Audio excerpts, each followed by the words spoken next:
नमस्कार दोस्तों। मैं ज्योतिष आचार्य श्री विकास जी आज आपके सामने नाड़ी एस्ट्रोलॉजी की वीडियो में सोल प्लान के बारे में बताने आया हूँ। ये वीडियो जो है ये बेसिकली सोल प्लान के बारे में है। लेकिन ये नाड़ी एस्ट्रोलॉजी के अंतर्गत क्यों आती है? क्योंकि नाड़ी एस्ट्रोलॉजी में हम बिना लगन के भी प्रिडिक्शन कर सकते हैं। जैसे कि मैं आजकल वीडियो डाल रहा हूँ, प्रयास कर रहा हूँ कि बिना टाइम ऑफ बर्थ के भाचक्र की कुंडली या नसर की कुंडली या मेष लग्न की कुंडली बना के उस दिन की और उसे प्रेडिक्शन किया जाए। तो उसी के कॉन्टेक्स्ट में अपनी बात को थोड़ा बताने के लिए मैं ये वीडियो बना रहा हूँ कि सोल प्लान क्या होता है। नाड़ी में बेसिकली हम सोल प्लान पे ज्यादा ध्यान देते हैं। और अगर हम राशि चक्र मतलब मेष लगन की कुंडली बना रहे हैं सभी की, अगर मेष लगन की कुंडली बनाएंगे, हमेशा मेष लगन को मतलब जो साउथ इंडियन चार्ट होता है उसको यूज करेंगे, जहाँ पे कि लगन का इंपॉर्टेंस इतना नहीं है। लगन को हम एक टेढ़ी लाइन के, दो टेढ़ी लाइन के साथ मार्क करते हैं। लेकिन जो वो चक्र चालू होता है, भा चक्र, वो पहली राशि या मेष राशि या एरीज राशि से चालू होता है। तो उसका इंपॉर्टेंस क्या है, उसको कुछ समझाने के लिए, और सोल कैसे प्लान करती है जब वो इस भूलोक में अ, अवतरित होती है, या अवतरित होने का मतलब इनकारनेशन का उसका वो प्लान बनाती है। तो ऐसा कहा जाता है कि गीता में भी लिखा है कि ना आत्मा मरती है, ना पैदा होती है, ना उसे कोई मार सकता है, ना तलवार से काटा जा सकता है, ना आग से जलाया जा सकता है, ना पानी से भिगोया जा सकता है, ना हवा उसे सुखा सकती है। तो आत्मा के चारों तरफ पंचकोश होते हैं, उसमें एक वासना भी होती है। मतलब वासना का मतलब हो गया इच्छा। तो कुछ भोगने की इच्छा, या फिर हम ऐसे कह लें कि उसके कुछ कर्मा होते हैं, कुछ ऋण होने से चुकाने होते हैं, या कुछ दूसरों पे ऋण होते हैं, उनको वो भोगना होता है। इस वजह से वो आत्मा बार बार अवतरित होती है, मतलब यहाँ मानव शरीर धारण करती है। मानव शरीर के अलावा और भी पशु, मानव के अलावा जो भी जीव है वो पशु शरीर होते हैं, उनको भी धारण करती है। लेकिन हम मानव शरीर की बात करते हैं क्योंकि मानव योनि में जब जन्म होता है तो मानव योनि जो होती है वो भोग्य और कर्म योनि दोनों दोनों कहलाती है। तो इसमें आप भोगते भी हैं बट आप कर्म भी कर सकते हैं, जबकि और पशु योनियों में आप भोगते हैं, कर्म नहीं कर सकते। तो आपकी आत्मा जब इतना पुण्य अर्जित कर लेती है कि वो मानव शरीर धारण कर ले, तब वो उसका एज ए ह्यूमन बीइंग या मानव के रूप में जन्म होता है। तो कहा भी गया है कि बड़े भाग्य से मानव तन मिलता है, इसका सदुपयोग करना चाहिए। तो ऐसा हम सुनते ही रहते हैं। तो अब चलते हैं आगे कि कहानी कैसे चलती है। तो जब हमारे पाप पुण्य इतने इकट्ठे हो जाते हैं कि हमें उनको भोगना और हमें कर्म करने की भी शक्ति मिलती है, तो जो आत्मा है वो प्लान करती है। और आत्मा बहुत सारे लोकों में रहती है, वहां पे वो इवॉल्व होती रहती है, और एक उच्च स्तर के बाद वो प्लान कर सकती है कि उसको वापस भूलोक में आना है। और जब ये भूलोक का कॉन्टेक्स्ट आता है, तो एक जो कॉन्टेक्स्ट है उसमें नवग्रह आते हैं, जहां पे हमारी एस्ट्रोलॉजी पिक्चर में आती है। तो नौ ग्रहों के बीच में एक रूम है जिसके चारों तरफ, हम ऐसे मान लें अगर पृथ्वी एक रूम है, उसके चारों तरफ नौ ग्रह घूम रहे हैं। तो वो नव ग्रहों द्वारा हम अपने मतलब मानव शरीर, मानव की कर्म और उसको जो भोगना है वो निर्धारित काफी हद तक कंट्रोल किया जाता है। ठीक है, इसके बाहर जो होता है दूसरे आयाम में, दूसरे लोकों में जब ये आत्मा होती है, तो ये नवग्रह इतना उसको कंट्रोल नहीं कर पाते, है ना। तो जैसे कि एक छोटा बच्चा है, वो अपने घर में है तो माँ बाप का कंट्रोल उस पर रहता है, लेकिन अगर वो बाहर चला जाएगा तो फिर माँ बाप का कंट्रोल उस पर नहीं रहेगा। या सेम इसी तरीके से मान लेते हैं कि क्लास में जब तक बच्चा है तो टीचर के कंट्रोल में रहेगा, लेकिन जैसे ही स्कूल से बाहर जाता है तो टीचर का कंट्रोल नहीं होता। तो आत्मा जैसी मानव शरीर में आती है, इस भूलोक में आती है, तो नवग्रह के वो कंट्रोल में आ जाती है। उसके बाद वो नवग्रह के कंट्रोल से बाहर चली जाती है। तो आत्मा जो प्लान करती है वो कहती है कि मुझे किस तरीके का कर्म करना है, किस तरह का कर्म भोगना है, कौन से करने हैं। तो उस वजह से उसी तरीके से वो प्लान करती है कि वो किस परिवार में जाएगी और किस तरीके का शरीर वो धारण करेगी। तो ये आत्मा की प्लानिंग होती है। ठीक है।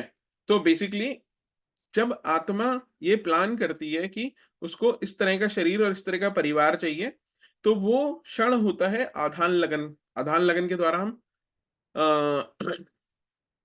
ये हमारे जो आधान लगन से बेसिकली हम अपने जो आनुवांशिक रोग होते हैं और जो हमारे बहुत सारे पिछले जन्म के कर्मास होते हैं, उसको चेक कर सकते हैं। मेनली ये आनुवांशिक रोगों के लिए होता है, क्योंकि जो हमारे डीएनए में लिखा होता है, वो आधान लगन से हमें पता चल जाता है। अब आधान लगन क्या होता है? आधान लगन पे मैंने काम किया था बहुत पहले।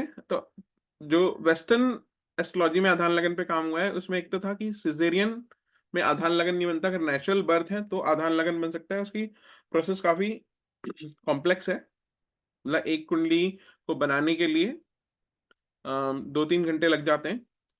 कभी समय मिले तो आधान लगन के बारे में हम लोग बात करेंगे। तो आधान लगन होता है जब कंसीव करता है, जिस क्षण कंसीव होता है, वो आधान लगन बनता है। और वो लगन एक तरह से कुंडली सॉरी आत्मा डिसाइड करती है कि अब मुझे ये वाला शरीर धारण करना है।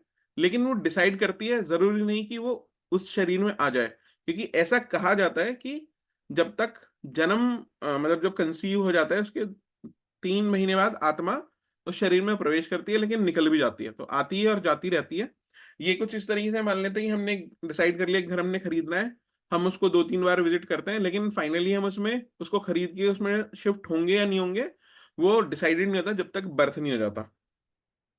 तो अभी तक हमने बात करी कि आत्मा ने डिसाइड कर लिया कि मुझे इस पर्टिकुलर फैमिली में, इस पर्टिकुलर खानदान में, इस पर्टिकुलर शरीर में जाना है, और ये मेरे कर्म थे, इसके हिसाब से मुझे ये भोगना है, और इस तरह की मेरे को स्वतंत्रता मिलेगी कर्म करने की। तो ये आधान लगन से हो गया। उसके बाद जब उनका जन्म होता है, तो ये जब अच्छा, अब मान लीजिए जिस दिन जन्म होता है, उस दिन ग्रहों की पोजीशन होती है, वो सोल की प्लानिंग वहां तक होती है कि मैं ऐसा-ऐसा ग्रहों की पोजीशन में जन्म लूँगा। लेकिन जो कि हम राशि शास्त्र चार्ट से देखते हैं, यहाँ हम अ, नाड़ी एस्ट्रोलॉजी का यूज़ करते हैं, या नाड़ी एस्ट्रोलॉजी में हम राशि चार्ट का यूज़ करते हैं, कि जो सोल ने प्लान किया था कि भई मैं इस प्लैनेट की कॉम्बिनेशन में, ये प्लैनेट यहाँ पे होगा, इन 2 प्लैनेट की कॉम्बिनेशन, या 1, 5, 9 में कौन से ग्रह होंगे सूर्य से, चंद्र से, वो सारी राशि की प्लानिंग जो होती है, सोल की प्लानिंग होती है, राशि चक्र पे होती है। लेकिन उसको क्या मिलेगा? यहाँ पे खाली सोल की फ्रीडम थोड़ी है।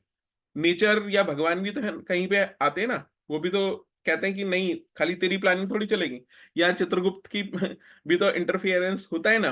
तो जब वो जन्म लिया जाता है, तब वो लगन चार्ट पे आते हैं। तो उससे हम लगन कहते हैं कि 12 राशि में से कौन-सा लगन उदय हो रहा होगा जब उसने जन्म लिया होगा।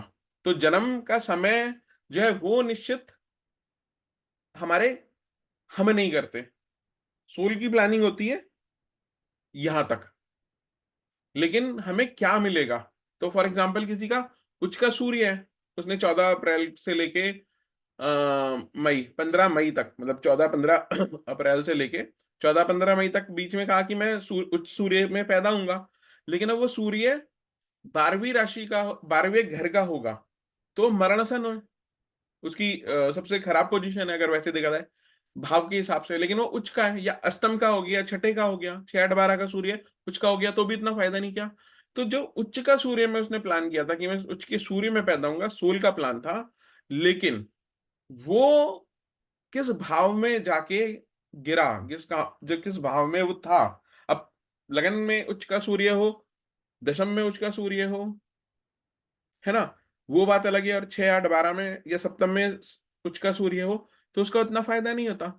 तो जो राशि चार्ट होता है, हम जो नाड़ी में राशि चार्ट के थ्रू प्रेडिक्शन करते हैं, वो हम सोल की प्लानिंग करते हैं कि क्या-क्या योग थे जब उस सोल ने प्लान किया था कि वो इस फलाँ परिवार में, इस फलाँ खानदान में, इस फलाँ शरीर में आएगा।